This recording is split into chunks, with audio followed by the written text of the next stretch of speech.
गणेश शारदा चैव सद्गुरु सज्जनस्तथा आराध्य दैवतं गुह्यं सर्वमे रघुनंदन।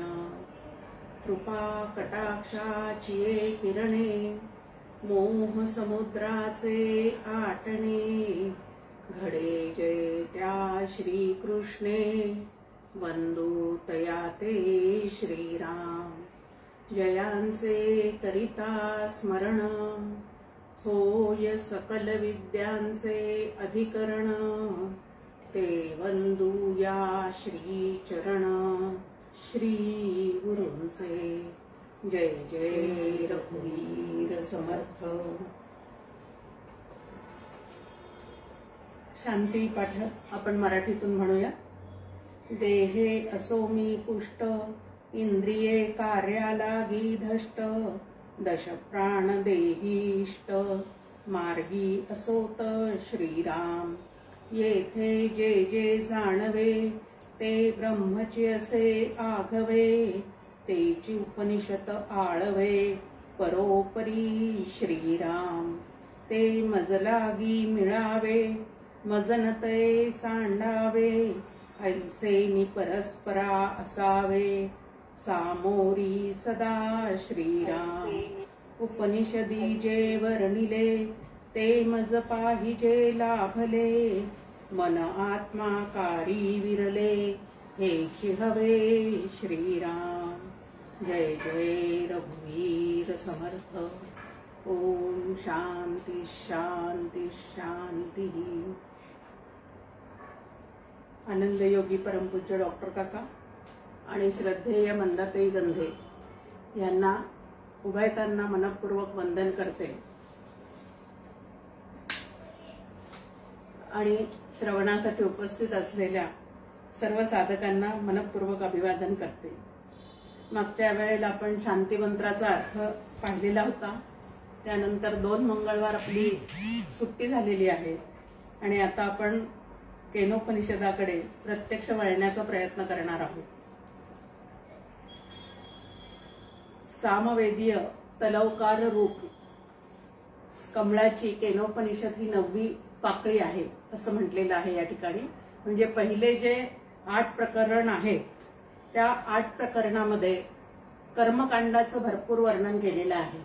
आता कर्माने जर मोक्ष मिळतच नाही असं स्पष्ट सांगणं आहे तर मग कर्मकांडाची एवढी मांडणी का बरं असा सहजच एक विचार आपल्या मनामध्ये येऊन जातो। पण आत्मज्ञानाची पूर्वतयारी म्हणून चित्ताची शुद्धी आणि चित्ताची शांती या 2 गोष्टी ज्या आहेत त्या अत्यंत आवश्यक आहेत असं सर्व संत आपल्याला एकमताने सांगतात। मग आता चित्ताची शुद्धी करण्यासाठी म्हणून निष्काम कर्म वेदविहित निष्काम कर्म करण्याची जी गरज आहे ती आपल्याला या कर्मकांडाच्या माध्यमातून पटवून दिलेली आहे।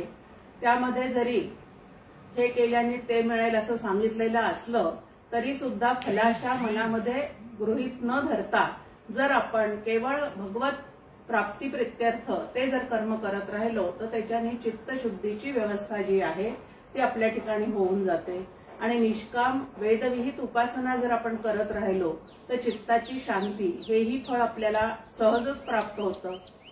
हे 2 फळ एकदम वेगळं आहेत। एक सकाम पद्धतीने कर्म आणि उपासना केली तर त्याचं फळ एकदम वेगळं आहे आणि निष्काम पद्धतीने कर्म आणि उपासना या दोन्हींचा जर आपण अवलंब केला तर त्याचं फळ जे आहे तेही निश्चितच वेगळं आहे आणि म्हणून जाणून जे काय करायचं ते करावं। आता या ठिकाणी आत्मज्ञानाची ज्याला तळमळ निर्माण झालेली आहे त्याला ती तळमळ कशामुळे निर्माण झालेली आहे तर सहजच आहे चित्ताची शुद्धी आणि शांती झालेली असल्यामुळे आणि शुद्धाला शुद्धाची ओढ लागते असं आपल्या समोर शास्त्राची मांडणी आहे। मग ज्याचं चित्त अत्यंत शुद्ध झालेलं आहे त्याला त्या आत्मतत्व जाणण्याची अतिशय तळमळ निर्माण होते ओढ निर्माण होते आणि मग असा साधक जो आहे तो श्री गुरूंकडे जातो। आता कर्माचे अनेक प्रकार आहेत। विहित कर्म निषिद्ध कर्म प्रायश्चित्त कर्म हे सगळं संतांकडनं आपण समजून घ्यावं आणि विहित कर्म पण ते निष्काम भावनेने कसं करायचं आहे तेही संतांकडे जाऊन आपण समजून घेतलं पाहिजे। आता हे जर विहित कर्म आपण निष्काम भावाने केलं तर त्याचं फळ म्हणून नेमकं आपल्या ठिकाणी कशाची प्राप्ती होते? परमपूज्य डॉक्टर काका छान आपल्या समोर इथे एका ओवीत देतात. तेने आज्ञा कळे ईश्वरी, प्रतिबंध होय तो दुरी, हरी प्रेमाची गजरी, जीव उजळे. की जीव उजळून निघतो म्हणजे शुद्ध होतो. भगवंताविषयीचं प्रेम, जरी तो भगवंत आपल्याला प्रत्यक्ष दिसत नसला तरी त्याच्याविषयीची श्रद्धा, त्याच्याविषयीचं प्रेम, त्याच्याविषयीचा विश्वास जो आहे तो आपल्या अंतःकरणामध्ये निर्माण होत जातो आणि त्यामुळे आपलं जीवन जे आहे ते उजळून निघतं. अनेक जे प्रतिबंध, काही बुद्धीतले प्रतिबंध असतात, काही प्रपंचातले प्रतिबंध असतात, या प्रतिबंधांना ओलांडून सतत ईश्वरोपासना कशी करावी त्याच्यासाठी जे धैर्य लागतं ते सुद्धा साधकाला त्या ठिकाणी मिळून जातं. गोविंदू उपासिता प्रेमे, संसार उपेगी न गमे, चित्त विषयी न रमे, शांत होय. पुढचं फळ सांगतात की असं प्रेमाने ज्या वेळेला भगवंताचं पूजन केल्या जातं, अर्चन केल्या जातं, त्यावेळेला नेमकं काय होतं तर संसाराची आसक्ती जी आहे ती चित्तातली हळूहळू कमी होत जाते. मग असे लोक संसार करतच नाहीत का?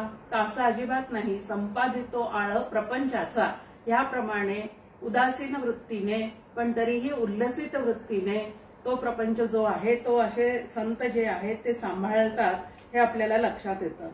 आणि चित्त विषयी न रमे, शांत होय.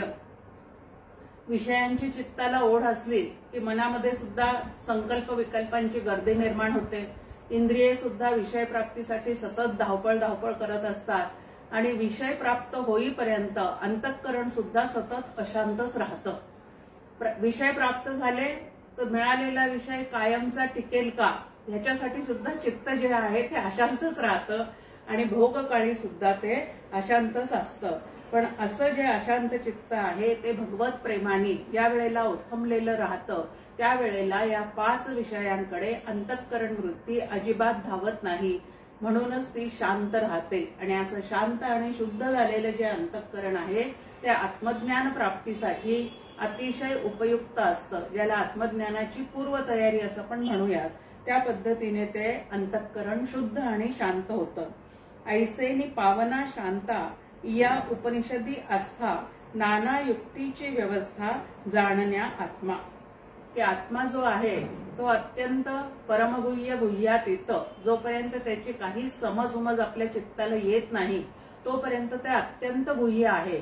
पण संतांसाठी मात्र जगामध्ये ब्रह्म दिसे उघडे, या पद्धतीने ते आपल्याला सांगतात की जगामध्ये त्यांच्यासाठी ब्रह्म कसं आहे तर जिथं जिथं त्यांचं मन जाईल तिथं तेच जणू काही प्रगट झाल्यासारखं त्यांना दिसतं.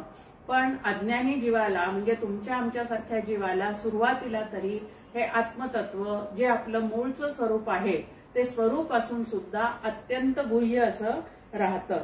पण शांत झालेल्या चित्ताला उपनिषदांमधलं आत्मतत्व जाणून घेण्याची ओढ लागते. उपनिषदी आस्था. आता जे शास्त्र आधी अत्यंत अवघड आहे त्याच्याशी आम्हाला काय करायचं, आमची आपली भक्ती बरी, या पद्धतीने आपले जे विचार असतात ते त्या ठिकाणी बदलतात.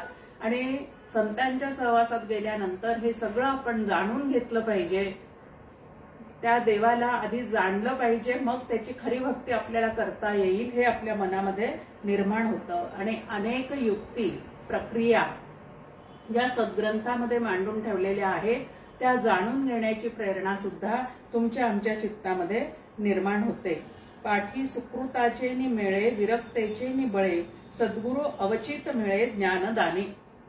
अजून एक फळ या ठिकाणी ईश्वर कृपा म्हणजे नेमकं काय आहे तर ज्याच्या चित्ताला अशी आत्मज्ञानाची किंवा मुक्त होण्याची खूप तळमळ निर्माण झालेली आहे की या संसार बंधनातून सुटलं पाहिजे, या संसारातल्या सुखापलीकडे सुद्धा एक असं निरपेक्ष आनंद, निरपेक्ष सुख, निरपेक्ष शांती आहे आणि ती आपण कमावली पाहिजे, अशी ज्याला तळमळ निर्माण होते त्याच्या ठिकाणी त्याची ती तळमळ शमवण्यासाठी भगवंत सद्गुरु रूपाने त्याच्यासमोर प्रत्यक्ष येऊन उभा ठाकतो. आता भगवंत प्रत्यक्ष येतो म्हणजे प्रवचन कीर्तन ऐकता ऐकता आपल्यासाठी तो ह्या नामरूपातून प्रगटलेला आहे हे ते साधकाला शुद्ध चित्त झाल्यामुळे सहजच जाणवायला लागतं. म्हणून इथं पाठी सुकृताचे नि फळे, की असं सुकृत आपल्या पाठी जमा झाल्यानंतर, शुद्ध पुण्य आपल्या गाठी पडल्यानंतर आपल्याला आपल्या सद्गुरूंची ओळख पटते. संसाराविषयी, 5 विषयांविषयी विरक्ती, अनासक्त अवस्था अंतःकरणामध्ये निर्माण होते आणि अशा वेळी सद्गुरू त्याच्या जीवनामध्ये येतात. हे सद्गुरू नेमकं काय करतात, तर त्याला जी ओढ लागलेली आहे आत्मज्ञानाची, सद्गुरू विण दुःख सकळ, सद्गुरू विण जन्म निर्फळ, सद्गुरू विण तळमळ जाणार नाही, असं समर्थांनी आपल्यासमोर एक ओवी ठेवलेली आहे की ही जी शुद्ध ज्ञानाची तळमळ आहे, ती तळमळ जी आहे ती सद्गुरू कृपेशिवाय कधीही जाणार नाही आणि सकल कारणासह दुःख निवृत्ती, आनंदाची प्राप्ती ही सद्गुरू कृपेशिवाय होणार नाही, हे त्या साधकाच्या लक्षात येतं. आणि म्हणून ते सद्गुरू कसे असतात, तर अविद्या तमाते भास्करू असं या ठिकाणी त्यांचं वर्णन केलेलं आहे. तो एकची होय सद्गुरू म्हणून तयाचा आदरू शरण रूप, की असा जो मोक्षाची तळमळ निर्माण झालेला, सुकृत पाठी असलेला, निष्काम उपासना आणि निष्काम कर्म करणारा जो साधक आहे, तो सद्गुरूंना शरण गेल्यानंतर त्याच्यासाठी प्रश्न उत्तर रूप असं जे काय संवाद आहेत ते त्या दोघांमध्ये होतात आणि त्याच्या चित्तातली अविद्या, अज्ञान, अंधकार जे आहे ते हळूहळू श्री गुरूंनी दिलेल्या उत्तरांमुळे कमी कमी होत जातं, मन निशंक होत जातं आणि मग तो साधक पुढे आत्मप्राप्तीसाठी जे करायला पाहिजे ते निश्चितच त्या ठिकाणी करतो. आता प्रथम खंडाला आपण या ठिकाणी सुरुवात करणार आहोत. केन ह्या शब्दाने या उपनिषदाची सुरुवात झालेली असल्यामुळे केनोपनिषद असं या उपनिषदाला नाव दिलेलं आहे. आता प्रश्न विचारणारा जो कोणी आहे त्याचं नाव या ग्रंथामध्ये नाही किंवा उत्तर देणारे जे सद्गुरू आहेत त्यांचं नाव सुद्धा या ग्रंथामध्ये नाही, पण गुरु शिष्यांमध्ये जे संवाद झालेले आहेत आत्मज्ञानाविषयीचे तेच संवाद या उपनिषदामध्ये अत्यंत सुंदर पद्धतीने आपल्या समोर मांडलेले आहेत. ओंकाराने याची सुरुवात केलेली आहे मंत्राची. ओम हे काय आहे तर मंगलवाचक असा हा, ज्याला शब्द ब्रह्म असं म्हणतात, वैदिक नाम असं म्हणतात, त्याच्याद्वारे याची सुरुवात केलेली आहे की जेणेकरून ग्रंथ जो आहे तो पूर्णत्वाला जावा आणि गुरु शिष्यांना त्यांची फळं जी आहेत एका शिष्याला पूर्णपणे आत्मज्ञानापर्यंत नेऊन पोहोचवण्याचं समाधान गुरूंना या ठिकाणी मिळणार आहे आणि आपल्या प्रश्नाची योग्य उत्तरे आपल्या गुरूंनी दिल्यामुळे आपण ब्रह्मज्ञानापर्यंत पोहोचलो असा भाव, श्रद्धा जी आहे ती त्या साधकाच्या मनामध्ये सुद्धा या ठिकाणी निर्माण होणार आहे. आता पहिल्याच प्रश्नामध्ये 4 प्रकारचे प्रश्न या ठिकाणी आपल्या समोर ठेवलेले आहेत. ओम केनेशितम पतती प्रेषितम मनः, केन प्राणः प्रथमः प्रैतियुक्तः, केनोशिताम वाचमिमाम वदन्ति, चक्षुः श्रोत्र क उ देवो युनक्ती, असा पहिला एक श्लोक आपल्या समोर आहे. आता अंतःकरण, प्राण, त्यानंतर वाणी आणि चक्षुश्रोत्र म्हणजे सूक्ष्म शरीराचे जेवढे घटक आहेत तेवढ्या सगळ्यांचा उल्लेख या एकाच श्लोकामध्ये आपल्या समोर केलेला आहे. त्या अंतःकरणामध्ये कोणामुळे संकल्प निर्माण होतात म्हणजे मनामध्ये कोणामुळे संकल्प निर्माण होतात, त्यानंतर कोणाच्या सत्तेवर प्राण जे आहेत ते आपापल्या या शरीरातलं कार्य जे आहे ते चालवतात, चलनवलन जे आहे किंवा ऊर्जा देण्याचं काम जे आहे ते प्राणामुळे या ठिकाणी होत असतं, ते कोणाच्या सत्तेवर होतं. त्यानंतर वाणी जी आहे ती कोणाच्या सत्तेवर बोलते आहे आणि डोळे रूप पाहतात, कान शब्द ऐकतात, हे जे आपापले व्यवहार त्या इंद्रियांच्या द्वारे होत चाललेले आहेत ते फक्त त्या इंद्रियांच्या द्वारे होणे कदापिही शक्य नाही, हे प्रश्न विचारणाऱ्याच्या लक्षात आलेलं आहे. कारण आधी त्याचा शास्त्राचा म्हणजे पंचकरणाचा अभ्यास झालेला आहे आणि त्यामुळे की मन वायू तत्वाचं बनलेलं आहे, प्राण तर मुळातच वायू तत्वाचे आहे, त्यानंतर वाणी जी आहे ती तेज तत्वापासून आपतत्वापासून बनलेली आहे असं आपल्या समोर पंचकरणाची मांडणी आहे. नंतर श्रोत्र तेही अग्नितत्वापासून, चक्षु जे आहे ते अग्नितत्वापासून बनलेले आहेत, अशा पद्धतीची पंचकरणाने आपल्या समोर व्यवस्था ठेवलेली आहे.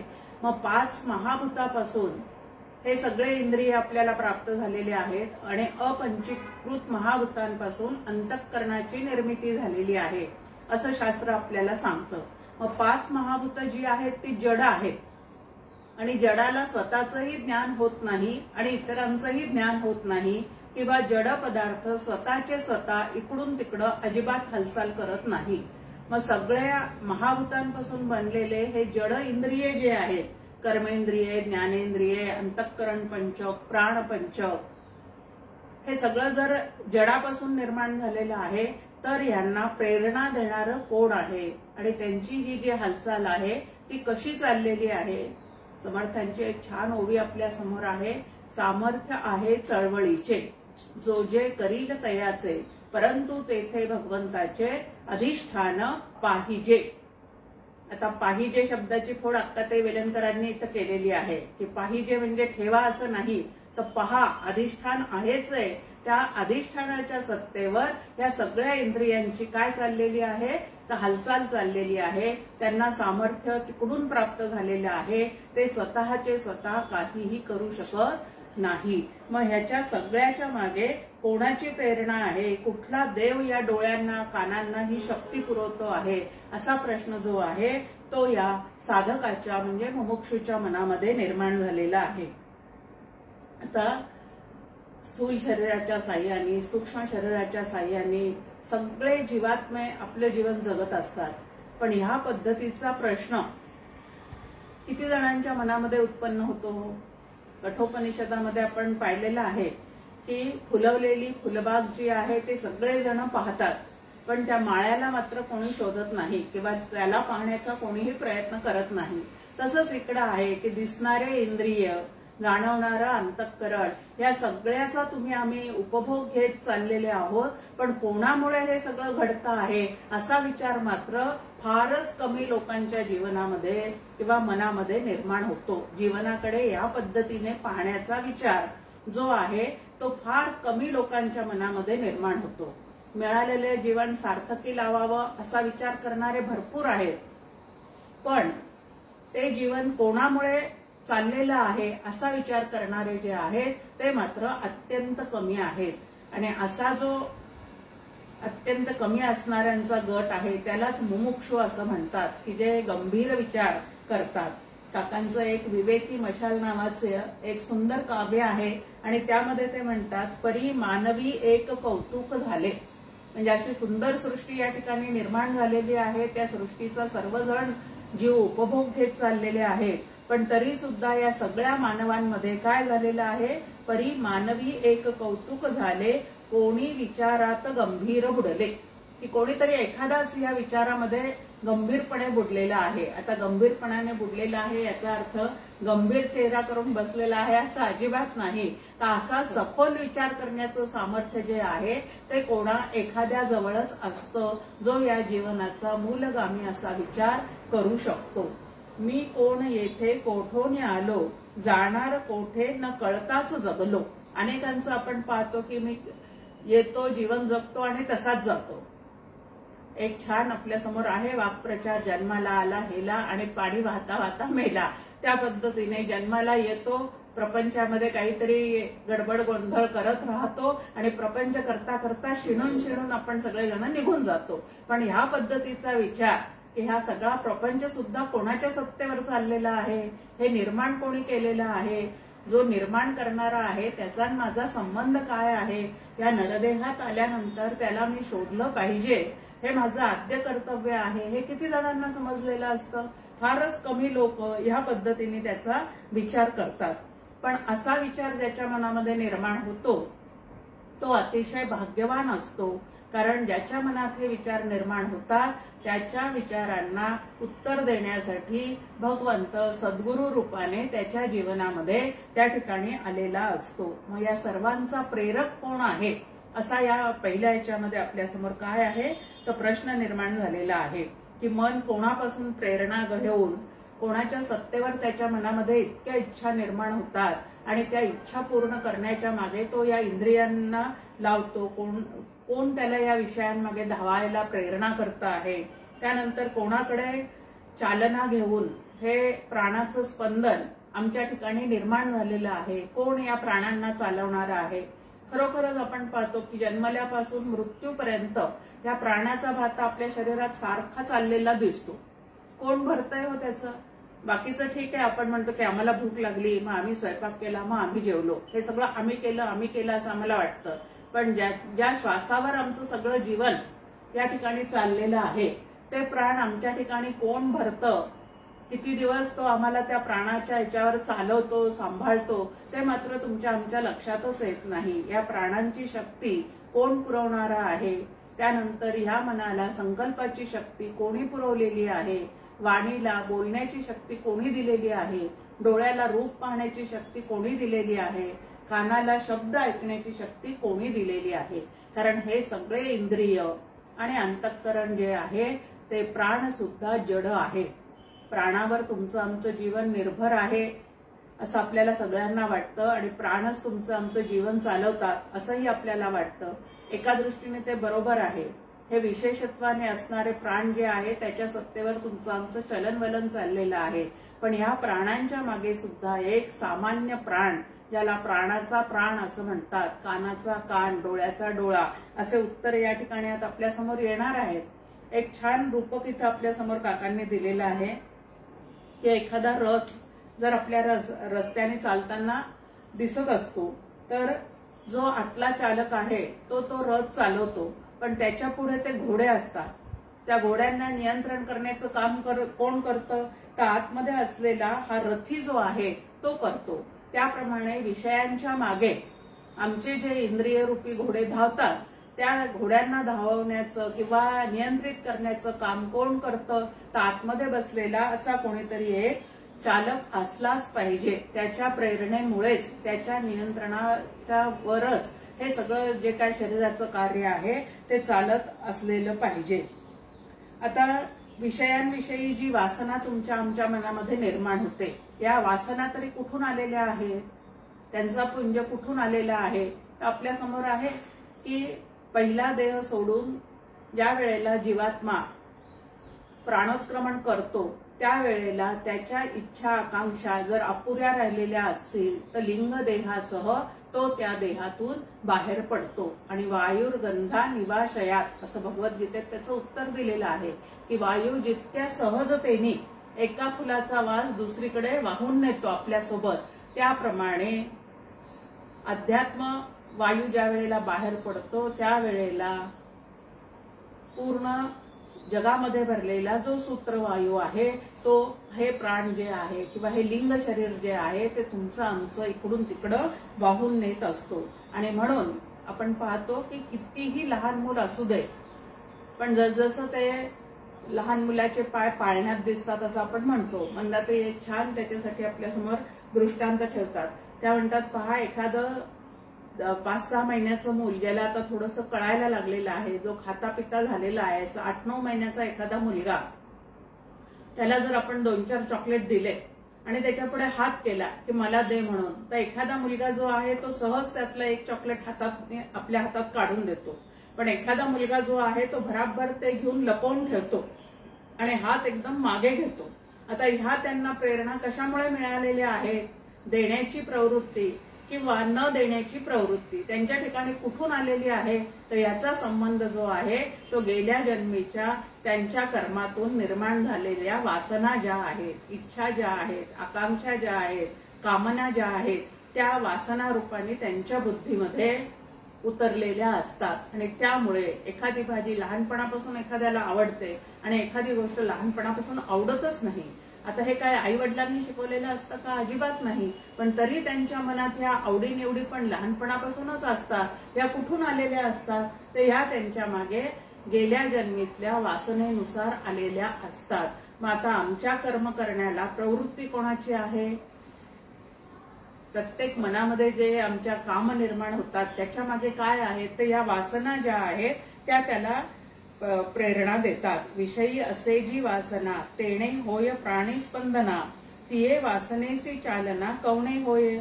मने जे जे उमटे ते प्रगटे वाणी वाटे, तेथे कवन नायक चालकू भेटे रेटावयासी. की आधी वासनेनुसार मनामध्ये स्फुरण निर्माण होतं. जोपर्यंत शरीरात प्राण आहे तोपर्यंत अंतःकरणाचं हे कार्य चाललेलं असतं. मग आता मनामध्ये पहिल्यांदा वासनानुसारी काहीतरी निर्माण होतं. त्या वासनानुसारी नंतर ते मनामध्ये आलं की संकल्प निर्माण होतात. मग संकल्प निर्माण झाल्या की ते मिळवण्यासाठी आमचे इंद्रिय जे आहे ते त्याच्या पाठीपाठी मागे धावत जातात. डोळे उघडले की रूपाचं दर्शन प्रत्येकाला होतं आणि ते रूपाचं दर्शन झालं की लगेच त्या रूपाविषयी एक मनामध्ये अनुकूल किंवा प्रतिकूल भाव निर्माण होतो. मग हे सगळं कसं निर्माण होतं तर आतमध्ये असलेल्या ज्या आमच्या इच्छा दडलेल्या आहेत त्याच्यातून हे सगळं निर्माण झालेलं असतं. आता वासनानुसार मनामध्ये संकल्प उठणं, त्या संकल्पानुसार इंद्रिय ते विषय मिळवण्यासाठी धडपड करणं आणि तो विषय प्राप्त झाला की होणारं सुख. पण हे होणारं सुख सुद्धा अनित्य आहे इथपर्यंत मला सगळं माहीत आहे असं कोण म्हणतो? हा मुमुक्षू म्हणतो. जो मोक्षाच्या इच्छेने श्रीगुरूंकडे आलेला आहे तो श्रीगुरूंना सांगतो आहे की इथपर्यंत पंचीकरणाचं सगळं शास्त्र मला आता काय झालेलं आहे तर कळलेलं आहे की वासनेनुसारी सगळे इंद्रिय आपापल्या विषयांमागे धावतात. त्या विषय सुखातून मिळणारं जे सुख आहे ते प्रारब्धाने त्यांना प्राप्त होतं. पण ते प्रारब्धाने प्राप्त होणारं सुख सुद्धा शाश्वत नाही तर अनित्य आहे इथपर्यंत मला सगळं लक्षात आलेलं आहे. आणि पुढे तो अजून एक छान सांगतो, परी आठव विषयी माते नाहीची सद्गुरु माते. परंतु विषयांकडे धावण्याची ही जी प्रवृत्ती आहे ना ती माझ्या ठिकाणी आता पूर्ण शमलेली आहे. माझं मन विषय सुखासाठी अजिबात बाहेर धावत नाही. म्हणजे शमदमाचा अभ्यास जो आहे तो या साधकाचा पूर्ण झालेला आहे हे या ठिकाणी लक्षात घ्यायचं. उत्सुक आत्मज्ञानाते चरणी आलो की काही वैषयिक सुख मिळावं, प्रपंचातलं काही सुख मिळावं म्हणून सद्गुरू राया मी तुमच्याकडे अजिबात आलेला नाही. तर मी कशासाठी आलेला आहे की विषयातून मिळणारं सुख जे आहे ते अनित्य आहे हे माझ्या पूर्ण लक्षात आलेलं आहे. आणि नित्य सुखाची आत्मज्ञानाची सुखरूपतेची तळमळ जी आहे ती आता माझ्या चित्ताला पूर्ण लागलेली आहे आणि म्हणून मी तुमच्याकडे आलेला आहे. हे स्पष्ट पाहिजे, सगळं स्पष्ट पाहिजे. काका म्हणतात आपल्या समोर की संकल्पना स्पष्ट पाहिजे की श्रीगुरु आपण कशासाठी केलेला आहे. नाही तर श्रीगुरु करताना सुद्धा कितीतरी प्रकाराने आपण एक तर आमच्या संस्कृतीमध्ये सांगितलेलं आहे म्हणून गुरु करून टाकावा. सगळेजण म्हणतात तर एकदा तो केला पाहिजे. ह्या पद्धतीने गुरु केला जातो. कधी प्रपंचामध्ये अनेक अडचणी असतात.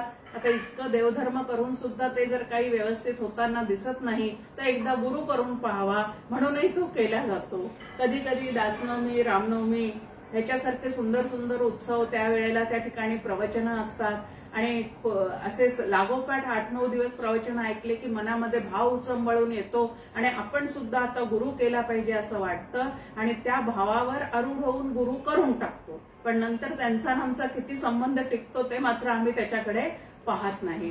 पण अत्यंत मोक्षाची इच्छा मनामध्ये निर्माण झाल्यानंतर जेव्हा आपण गुरु करतो त्याचं वैभव जे आहे ते काही वेगळंच आहे. नाही तर गुरूंचा आमचा संबंध कसा छान पद्धतीने डॉक्टर काका आपल्याला सांगतात की नवीन घर बांधतो, नवीन नवीन वस्तू त्या घरामध्ये अगदी उंची अशा वस्तू आपण घरामध्ये आणतो. 3 डोअरचं फ्रीज आणतो, उंची सोफा सेट आणतो, त्यानंतर बाहेर मोठी कार 4 व्हीलर असते पण 7 सीटर असते या पद्धतीची कार सुद्धा आपण घेऊन येतो आणि हे सगळ्यांना दाखवतो. आणि हे दाखवता एक आपल्या बैठकीत लावलेला फोटो दाखवतो. हे आमचे गुरु. म्हणजे इतर जशा वस्तू तसं हे सुद्धा एक दाखवण्याची वस्तू. एवढाच जर त्यांचा आमचा संबंध राहिला तर परमार्थामध्ये आमची प्रगती कशी होणार आहे. आणि म्हणून या ठिकाणी की सद्गुरु कशासाठी करायचा असतो हे सुद्धा आम्ही लक्षात घेतलं पाहिजे. डॉक्टर काका गमतीने म्हणतात की प्रपंचाचा गाडा बिघडला की तो आणून आपल्याकडे म्हणजे श्रीगुरूंकडे टाकला जातो. आता श्रीगुरु किंवा देव हे काही गॅरेज घालून बसलेले नाहीत तुमचा संसाराचा गाडा सतत दुरुस्त करण्यासाठी. मग आता सद्गुरु कशासाठी आहे तर प्रपंच जो आहे तो अनित्य आहे, मिथ्या आहे हे समजून सांगणं हे श्रीगुरूंचं खरं कर्तव्य आहे. आणि तेच जो करत राहतो त्याला सद्गुरु असं म्हणतात. हे आपण छान लक्षात घेतलं पाहिजे. आणि हरिकृपे मी बळे, पुढे तो साधक म्हणतोय की आणि हरिकृपे मी बळी, इंद्रिये झाली निर्बळी, परी आहे जाणणे खोली आत्मज्ञानाची.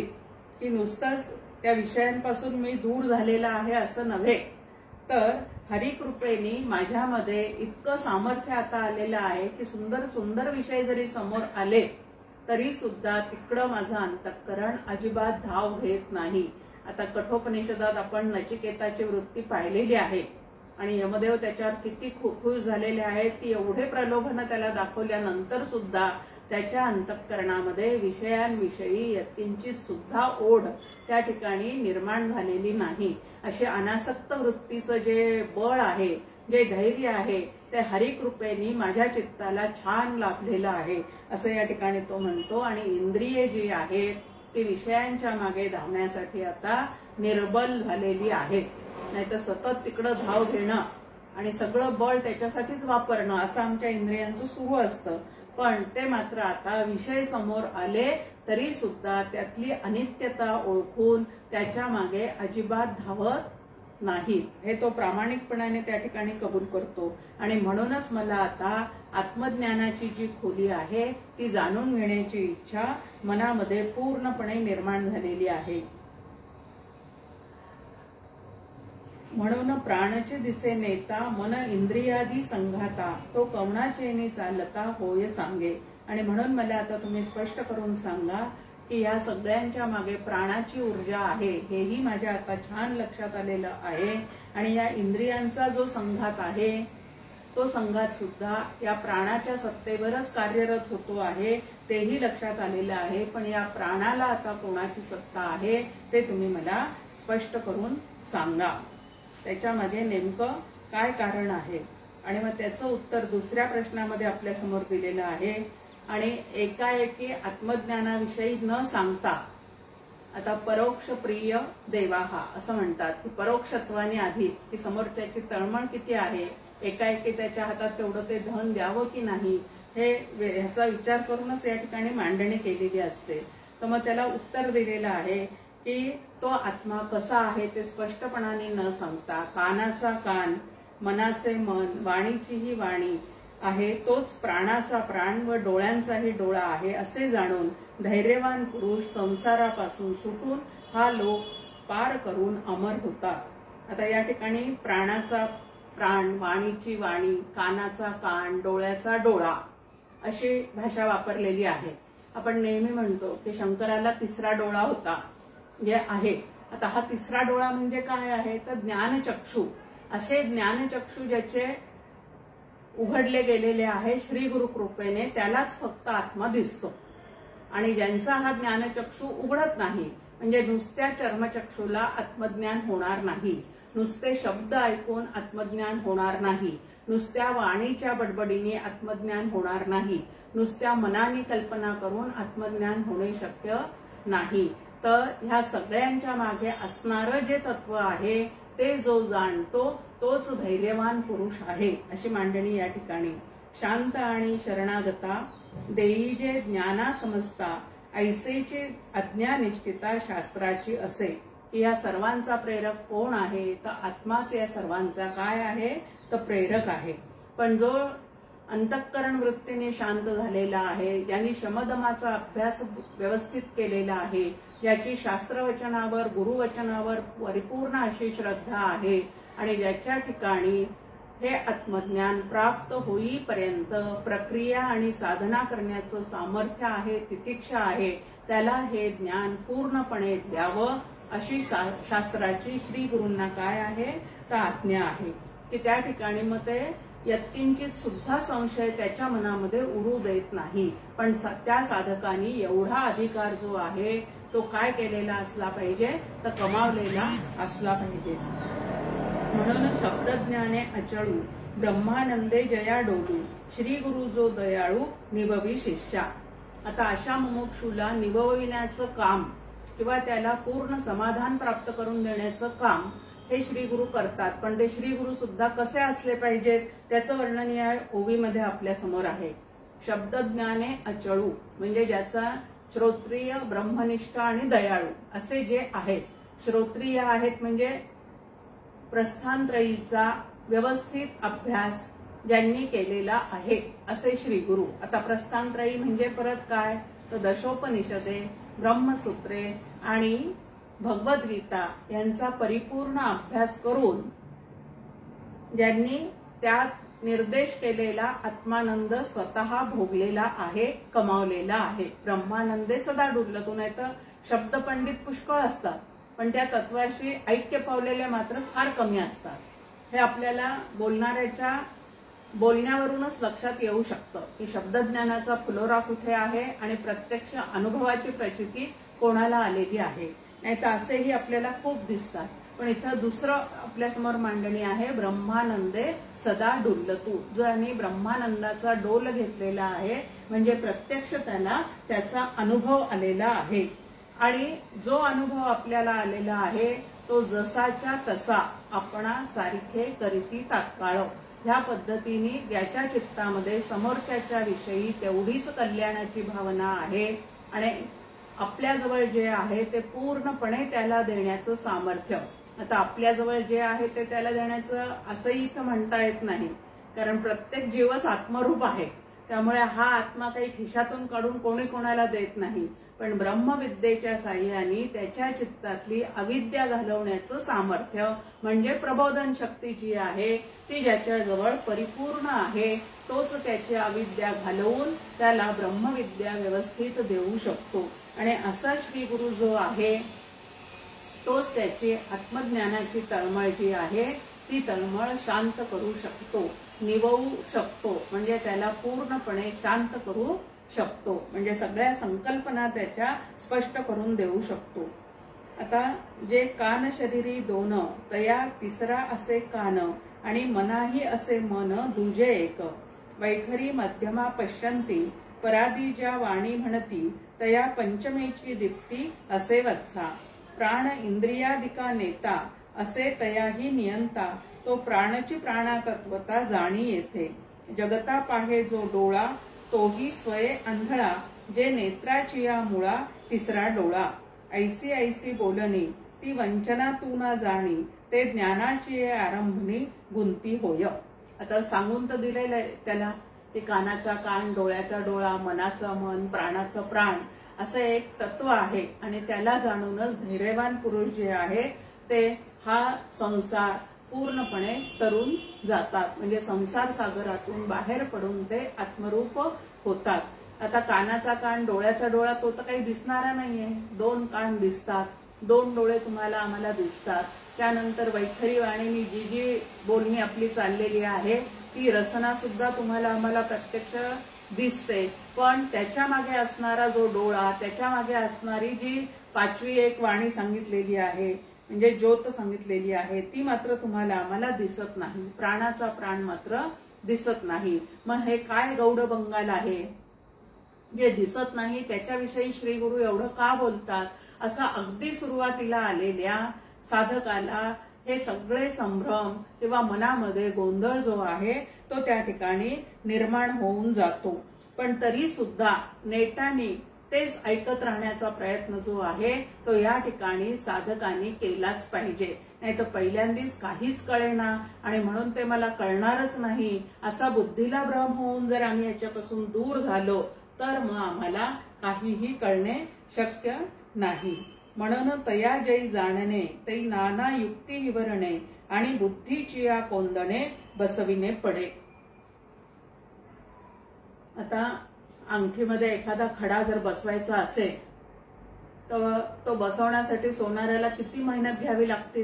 हिऱ्यासारख्या याला सोन्याचं कोंदणात बसवायचं आहे.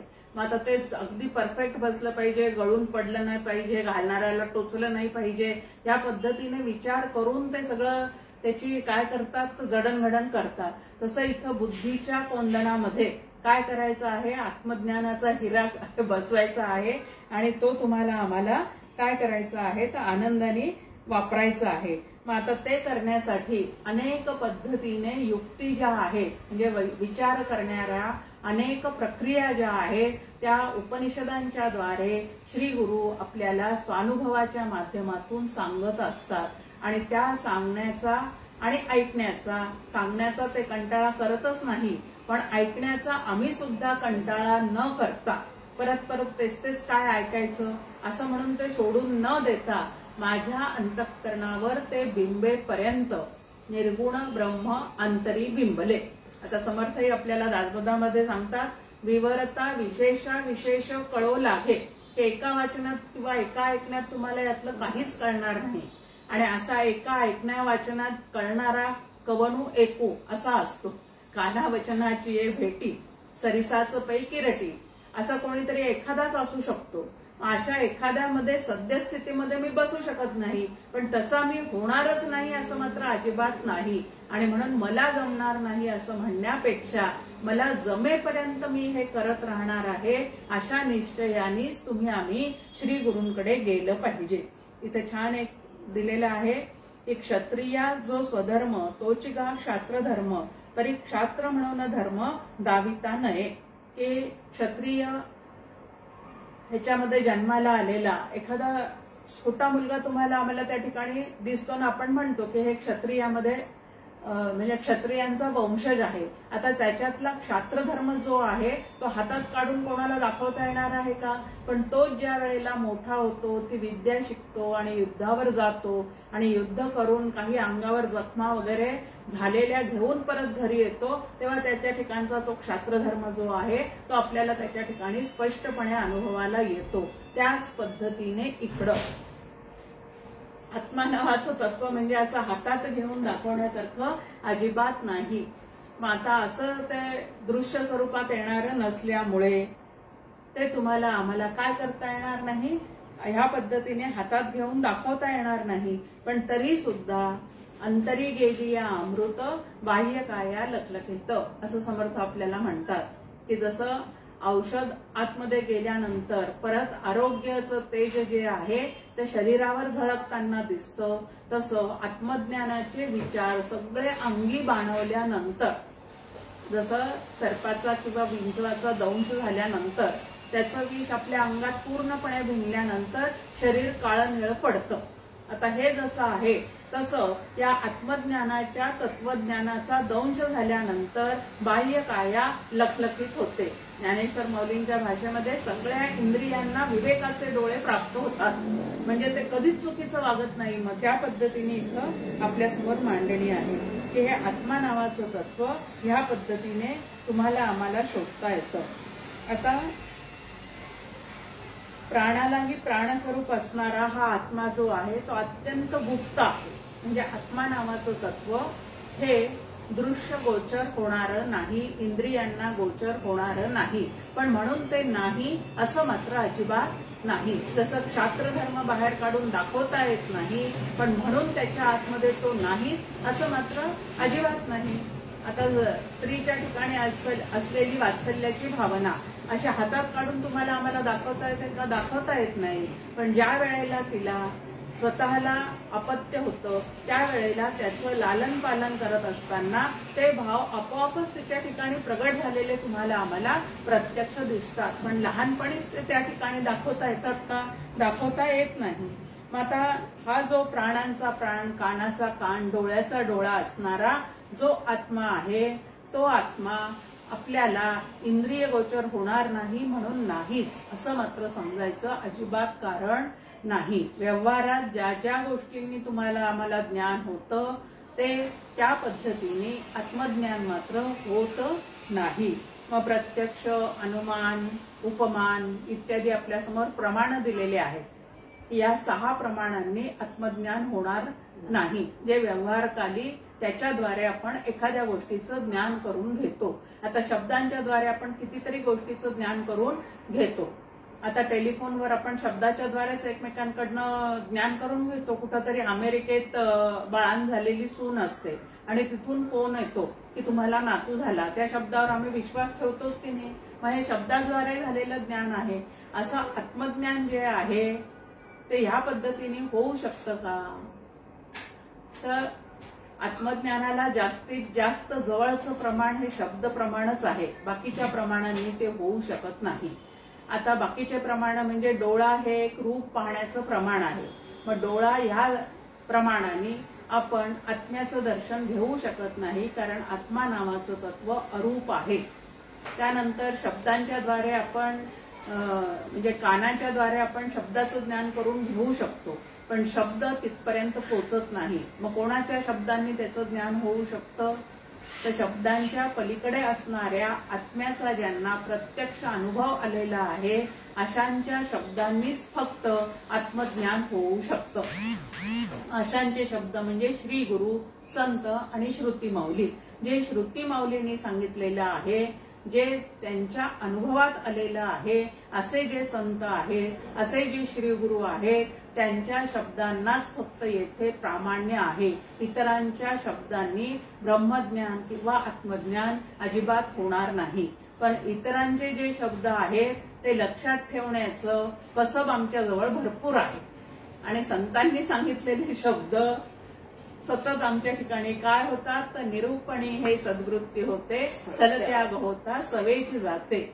आता बाकीच्यांचे शब्द लक्षात राहतात आणि संतांचे शब्द मात्र लक्षात राहत नाही. याचं कारण काय आहे? तर त्याला डॉक्टर काका म्हणतात, प्रवचन ऐकल्यानंतर परत घरी जाऊन प्रपंचाचं एरेंडेल पितो आणि त्यामुळे काय होतं? सगळा परमार्थ जो आहे तो तुमच्या आमच्या अंतःकरणातून निसटून जातो. म्हणून असं जे काय चूक आमच्याकडनं होत चाललेली आहे ते या ठिकाणी होऊ द्यायची नाही. खरं तर मोबाईल आपण इतक्या वेळेला आता हातात असतो आणि त्याच्याशी इतकं खेळतो, त्या मोबाईल मधून एक शिकण्यासारखं आहे. काही गोष्टी एकदम डिलीट करता येतात, काही गोष्टी सेव्ह करता येतात.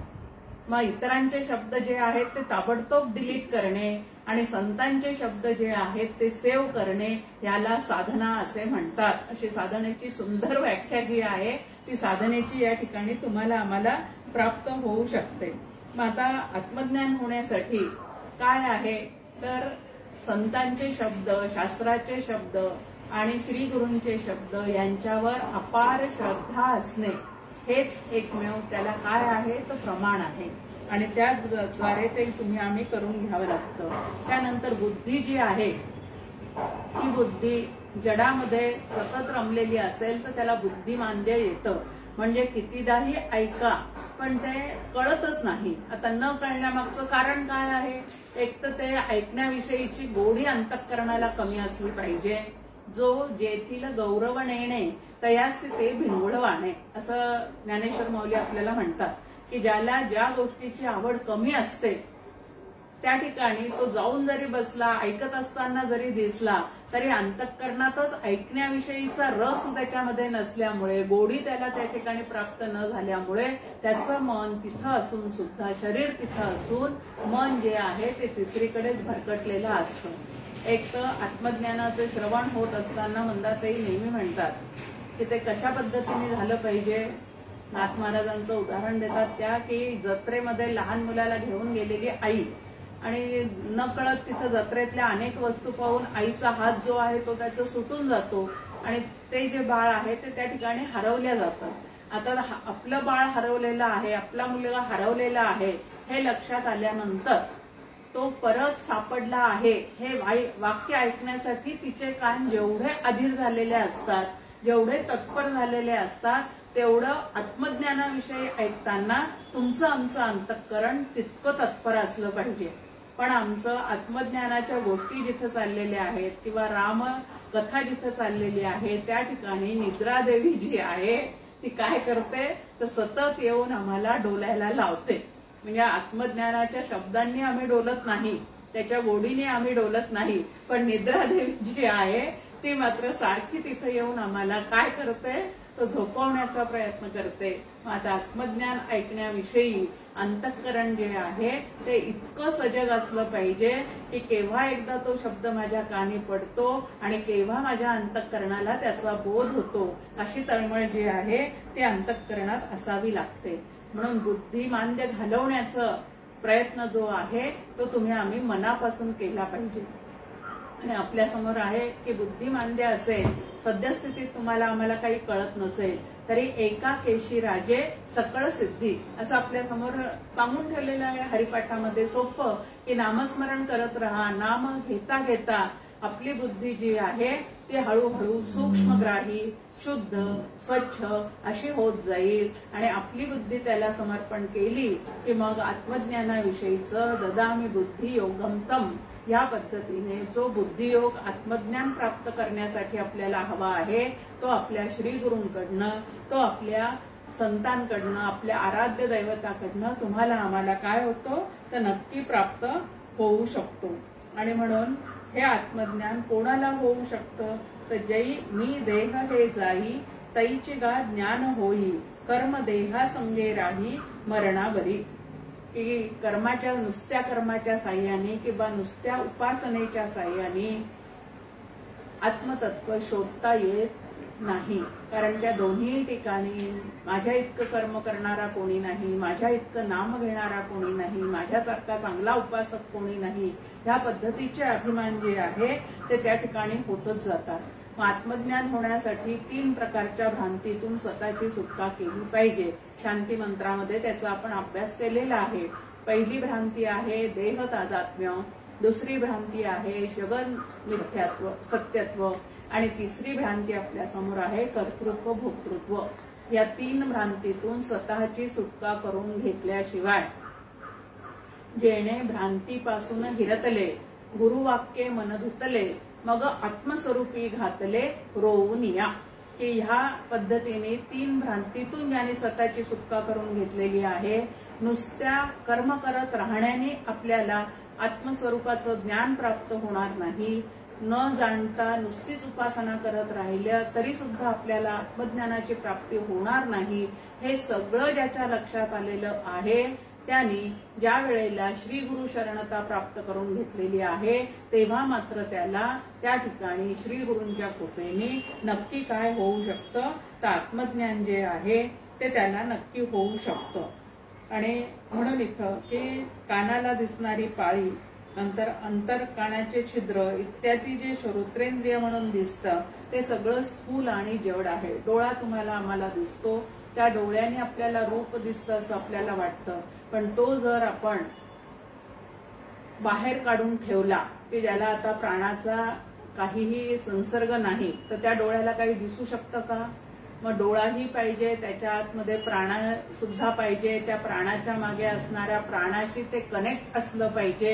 एवढ्या सगळ्या गोष्टी असतील तेव्हा त्या डोळ्यांना बाहेरचं रूप दिसतं किंवा तेव्हा त्या कानांना बाहेरचे शब्द जे आहेत ते ऐकू येतात। म्हणजे नुसतं स्थूल देहाला काहीही दिसत नाही, काहीही ऐकू येत नाही, तर त्याच्या मागे सूक्ष्म देह जो आहे तो त्याला कनेक्टेड असला पाहिजे। आता नुसत्या सूक्ष्म देहाला तरी काही दिसतं असं आहे का?